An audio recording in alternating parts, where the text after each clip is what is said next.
Dragon's Heart Tower, Level 23, Residence 30, Living Room, Local Time 14:30 hours. Emma. Conspicuous, Thacia remarked. Suspicious is how I'd describe it, Thamin commented. Fraumer, do your people know nothing of aesthetic theory? Eleanor added with flair, raising a single hand to rest his forehead against as he did so. All eyes were currently set on the latest addition to the armor. The first in-field modification made with the intent to not only bridge the gap between magic and technology, but likewise made in an attempt to compensate for what humanity lacked: Manasight. I admit it is a bit crude, even by our expeditionary standards. I nodded in a rare instance of acknowledgement towards the Venerian's whinings. However, I'm sort of pressed for R&D capacity right now, so this is the best I can do for a little while. I began fiddling with the calibration tools, going through the roster of prototype overlays cooked fresh by the Eevee, as well as the early alpha models pre-packaged by the techies back home, the latter of which were designed with a very different development roadmap in mind. There had always been the expectation that the Eevee would eventually be able to improve upon the bare bones of the MRSAD systems, with the idea being that the current sensor suite would be incrementally iterated upon based on the wealth of data the Nexus provided. Being constantly saturated in mana was a far better testbed than any hypothetical model could offer back on the home front. However, the addition of the wand threw a spanner in the works in probably the best way possible. It promised to expand the sensitivity of the MRSAD's primarily passive systems. It had the capacity to augment, if not entirely supplant, the MRSAD's discrete readings on distinct mana radiation types. And whilst unable to truly augment Manasight, as it was intended for in Manasight-impaired mages, it'd be its accessory features, the overlooked physical cues, that could be translated into an acceptable analogue. The intensity of its glow, its colour, and most importantly, its slight movements, could easily be interpreted by the Eevee.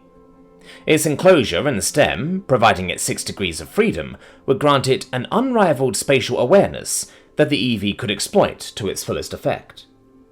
With every twitch and torque of the wand translated into a flurry of live data, rendering the previously invisible world around me into something I could at last somewhat visualize, albeit with some significant drawbacks in the realms of fidelity and frame rate, as it were. The potential for mana-filled visualization on top of what we already had was still a massive leap forward, though.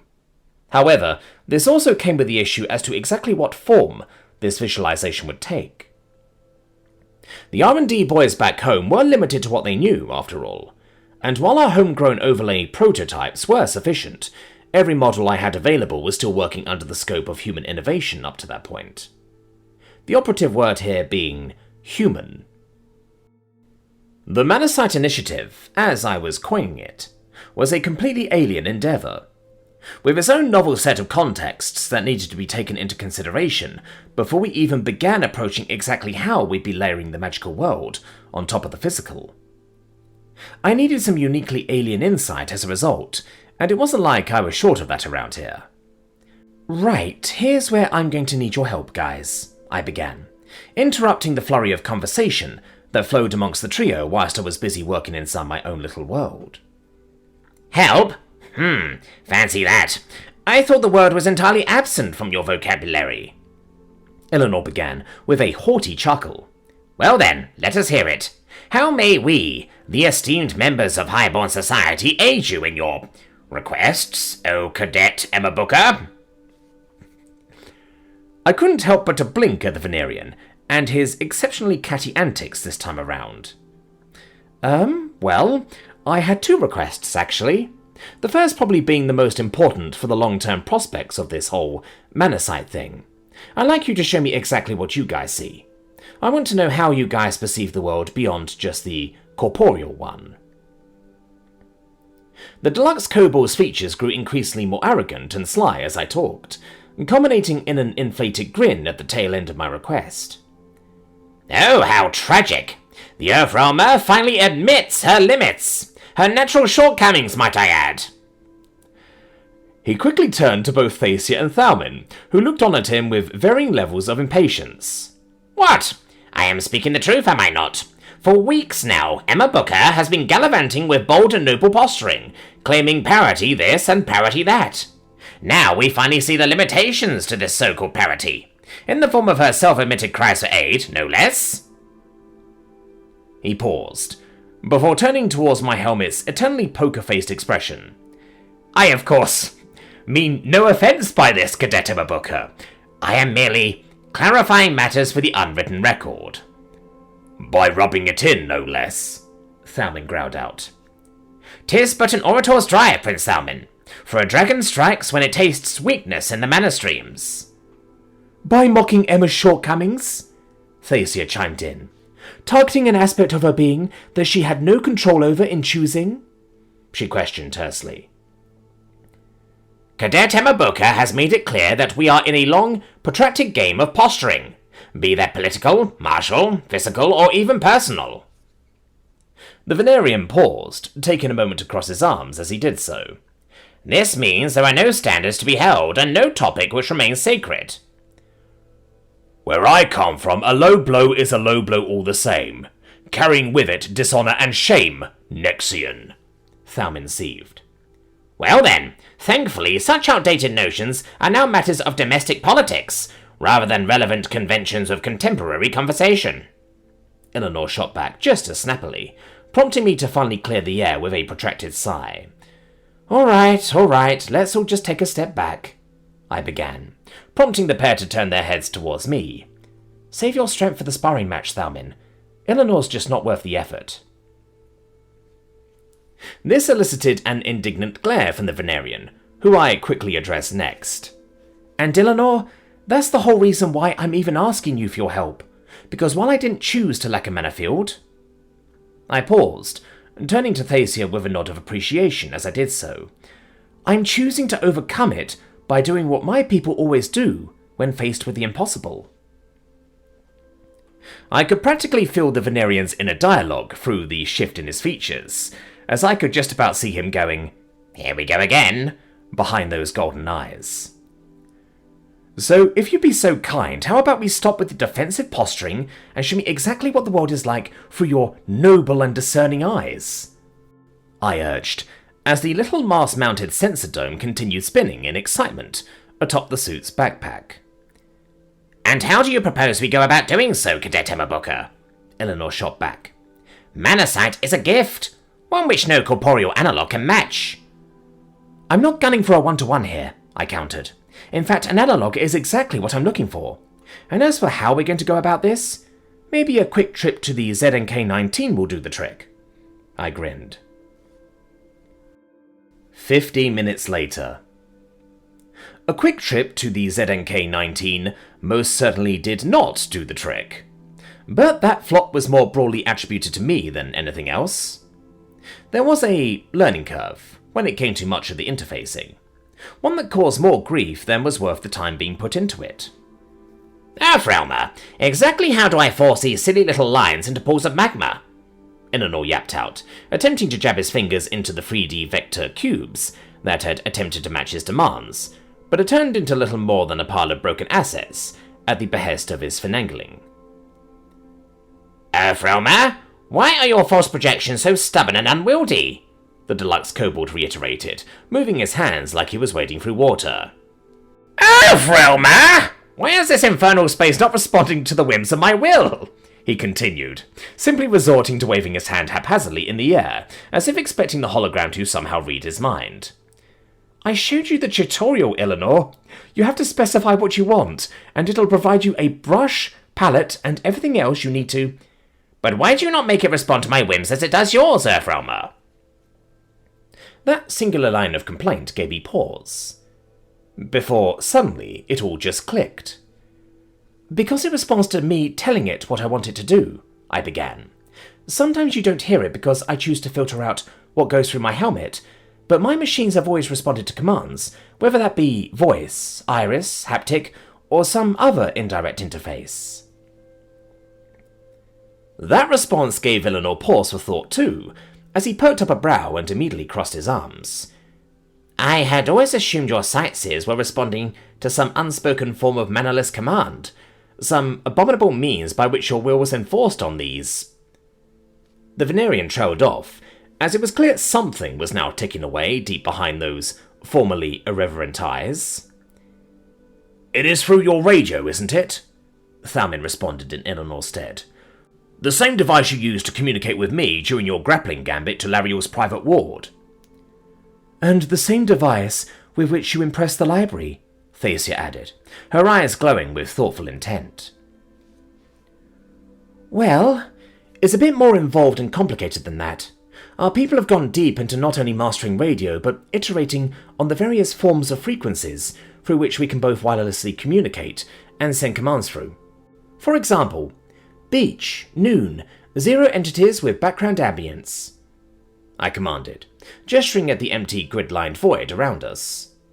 One which quickly transitioned to a beachside resort somewhere on the idyllic coasts of Ryong. The simulated sun bearing down on all of us, whilst the boldly digital surround sound systems blared some generic tropical music set against the relaxing sounds of crashing waves.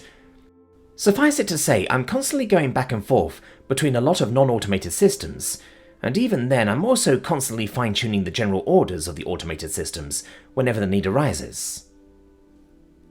Eleanor's eyes began widening something fierce, but instead of him voicing anything just yet, it was Thacia who perked up first. "This requires a vastly different skill set to the ones most mages are accustomed to," she began. "Or more accurately, this approach is inherently far more involved in avenues that are just so much more unintuitive," Eleanor chimed in, his features turning not into one of offense, but genuine intrigue.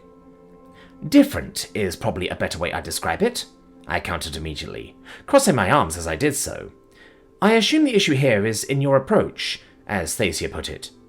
Mages, at least from what I gathered so far, have little in the way of an interface gap between thought and action.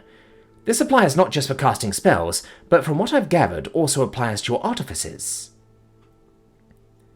The Venerian nodded, urging me to just get to the point. "Right, well, I was going to say, you're more or less used to things just happening seamlessly. No user interface, no gap between tool and user."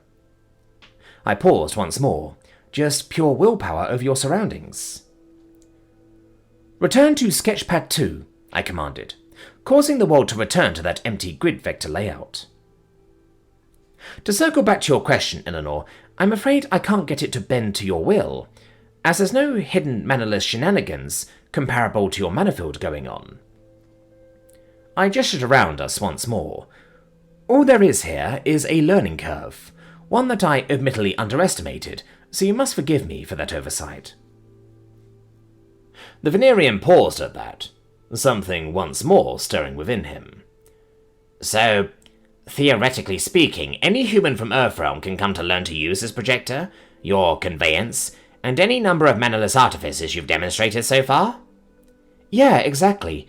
The only barrier to entry is the learning curve involved in the operation of certain tools or machines. But for the most part, these projectors, multimedia devices such as my tablet, all of those are just intuitive enough to pick up and learn." "I see," Thalmin acknowledged, before turning to a grin. "You're most certainly not diminishing my claims as to your realm's nature as a nation of scholars, Emma," Thalmin chided.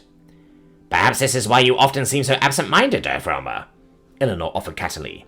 "If you must consistently divvy up your mental faculties, never focusing on any singular action for long, then I fear for what sort of society this has fostered." A part of me wanted to address that particular subject matter, bringing up the Eevee as a point to expand upon.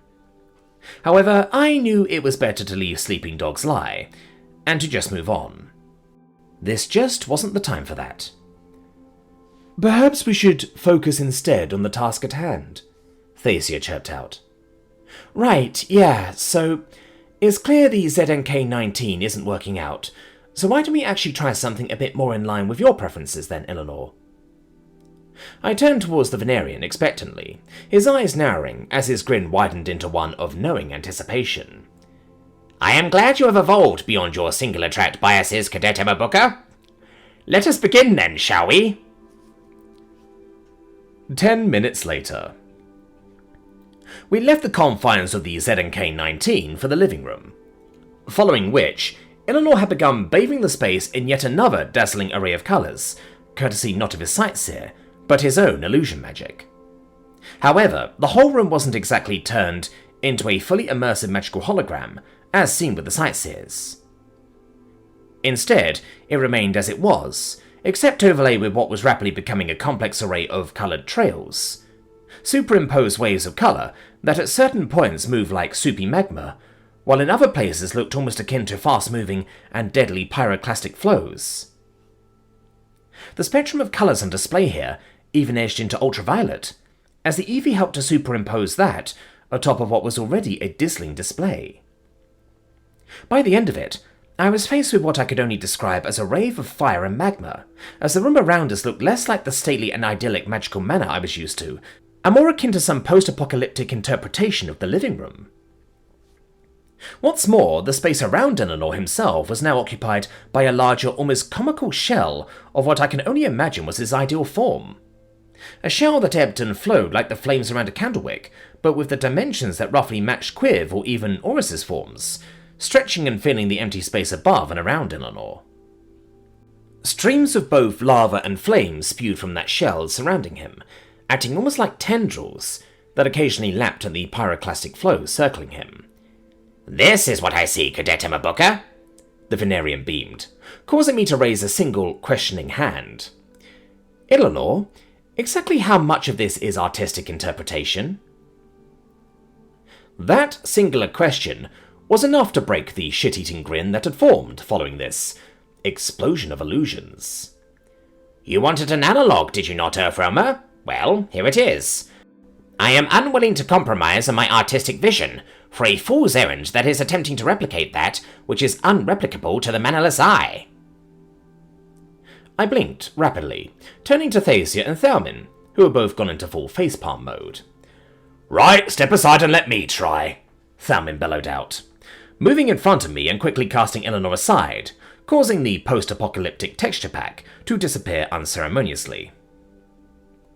The man promptly began cracking his fingers, raising both hands above his head, before twiddling them in front of us. From there, a stream of different colours soon came to paint the canvas that was our living room.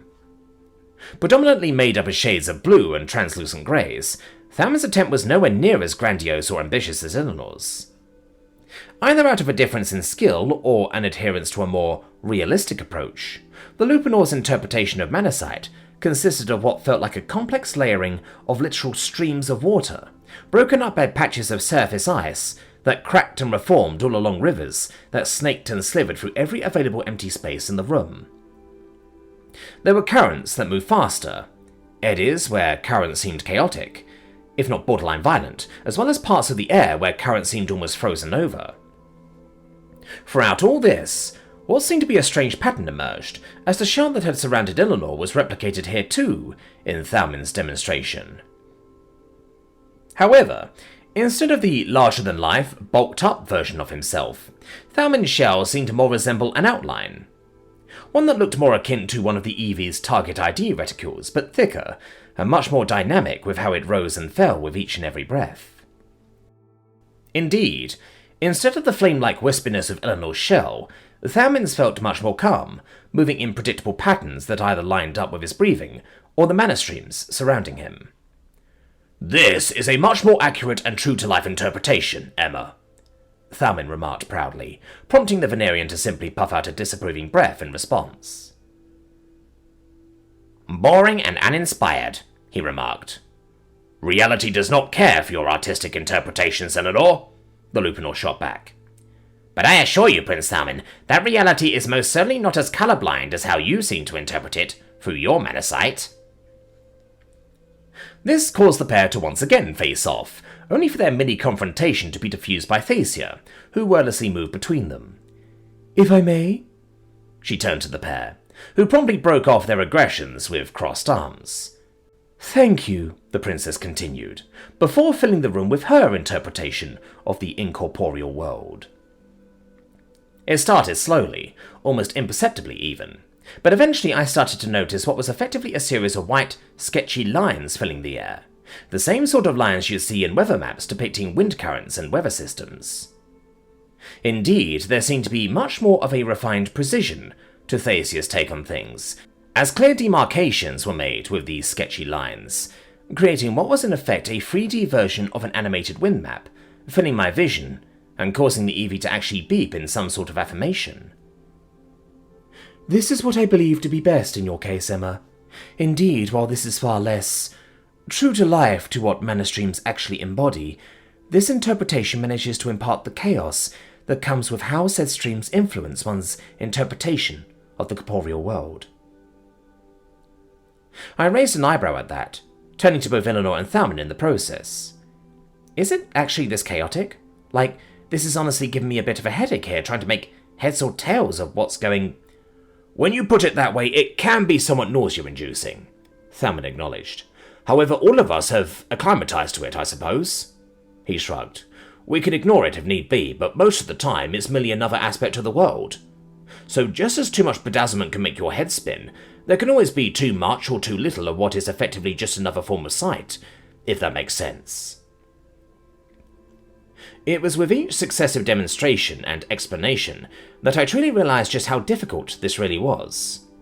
Akin to describing sight, sound, touch, or any one of the senses to someone born without it. Yeah, I guess I do. I nodded in acknowledgement. In any case, the inherent issues with Eleanor and Thalman's interpretations is that they try to take into account the dynamic beauty that comes with the mana streams. This beauty is highly subjective and leaves quite a bit to interpretation and personal biases. Which is why you went with the bare bones and truest version of it, I surmised. Precisely, Emma, Thasia acknowledged, with a sympathetic nod. Can you work with this, Eevee? I turned towards the Eevee, receiving an affirmative beep in the process, as a progress bar was quickly added right beneath the motorcycles. Well, that should be all then. I appreciate the input, guys. I beamed back with a thumbs up, garnering a nod from Thasia, an approving smile from Thalman, and the beginnings of yet another coy grin from Eleanor. It is unfortunate that this will be all you can appreciate. The deluxe kobold remarked smugly. You have my sympathies, Cadet Emma Booker, for forever being destined to lack insight into the integral beauty of the world. I took a moment to regard the man, glaring at him through the lenses of the helmet. I'm not the only one lacking in the ability to see the world beyond the corporeal, Eleanor, I shot back. Oh, why, Cadet Emma Booker? There is no need to be so defensive over such matters. We must all know our limitations, after all. Yeah, and your limitation is clearly your constant inability to grasp that there's always another side to every coin. Whatever do you mean by that, Cadet Emma Booker? I am discussing your disconnect from the incorporeal world, the noble sense that is Manavision. What could you possibly have that can compare? It's not as if you have an incorporeal world by which to ponder, appreciate, and... The Venerian trailed off, prompting me to simply bide my time with a few taps of my feet. Oh, this is bound to be good, Thalman chimed in. 10 minutes later. I'm sorry I have to do this, Thalman. I preemptively apologized, just as the ZNK-19 started revving up its pylons. I promise this will be quick. If it's a matter of countering Nexian primacy, then by all means, Emma, Thalman responded with a toothy grin, just as the world around us started materializing into a familiar sight. The sounds of thousands of footsteps greeted us first, just as the rumbling of elevated rail and ringing cyclists welcomed us back into the Big Apple. Mid-rise towers loomed over us this time around, however, as did the interlaced green zones that made New Brooklyn the model for what was then the solarpunk third space movement. An aesthetic that was once a fad, but had now become just as integrated in a cellar as Art Deco was to the old and new quarters. Well, Earthrealmer, I see nothing but the city you have shown us previously. Your world is very much still as dead as the day you first showed it to us. I didn't reply, not immediately anyways, as I began booting up what I refer to as first-person mode. Nothing truly changed about our surroundings, at least, not in the corporeal world. Instead, a familiar sight to most modern humans slowly crept up, starting with a loading screen, and then suddenly exploding into a full-blown heads-up display. My heads-up display, to be precise. The augmented reality interface I mained back home. Things started slowly at first, with only the time of day, certain push notifications, along with a small to-do list nesting themselves in the bottom right-hand corner of the hologram. From there, however, things slowly became increasingly more complex as he walked forward towards storefronts of local grocers and cafes alike. It was in one of those particular cafes, however, that I honed the POV's focus, as the whole physical space was seamlessly integrated into various AR widgets present in my vision. From the soft outlines of the cafe's bookstore, highlighting books on offer I'd bookmarked previously, all the way to active and public board game sessions that superimpose both animations and stats next to each physical miniature. I made sure to seamlessly show just how the physical world was complemented by an intangible digital one. These displays prompted the Venerian's eyes and more to widen, and he turned to me with not an incredulous sense of denial, but pure confusion. What do we see, Nervroma? What are you showing us? I took a moment to pause, turning off the augmented reality enhanced version of the world before turning it back on again, allowing the deluxe kobold to process exactly where I was going with this. Like I said, Eleanor, you're not the only one with an incorporeal world to admire and interact with, I spoke cryptically, before bringing out the POV back to the streets and moving forwards, bound towards one of the many transport hubs in the borough. I purposely kept the AR HUD off throughout that entire time, waiting just for the right moment to turn it back on. At which point, I probably gave Eleanor the same sensory overload he gave me earlier. What was already a beautiful Art Deco-inspired elevated rail hub suddenly exploded into a series of nestled reticules and highlighted paths, detailing everything from timetables to the various lines that passed through the terminal. Each line was represented by a different colour, with each train highlighted as they arrived. Menus came and went as I demonstrated just how seamlessly the incorporeal world could be cycled through, by anything from hand gestures to voice commands, or just by sight tracking alone. The major difference between our incorporeal worlds is probably the fact that we built ours from scratch, creating a second world entirely of our design. Sure, it's not a completely new sense, but it's an incorporeal world all the same, no? I offered, with a slight chuckle of my own, causing the Venerian to simply go inert, his eyes hopping back and forth between the transient reticules, outlines, and readouts of anything and everything, from public transport to civic announcements, and even the odd commercial for local businesses, approved by the community councils. He didn't respond, not right away at least, as it was clear he was grasping at straws behind those unblinking eyes, desperate for some sort of a comeback.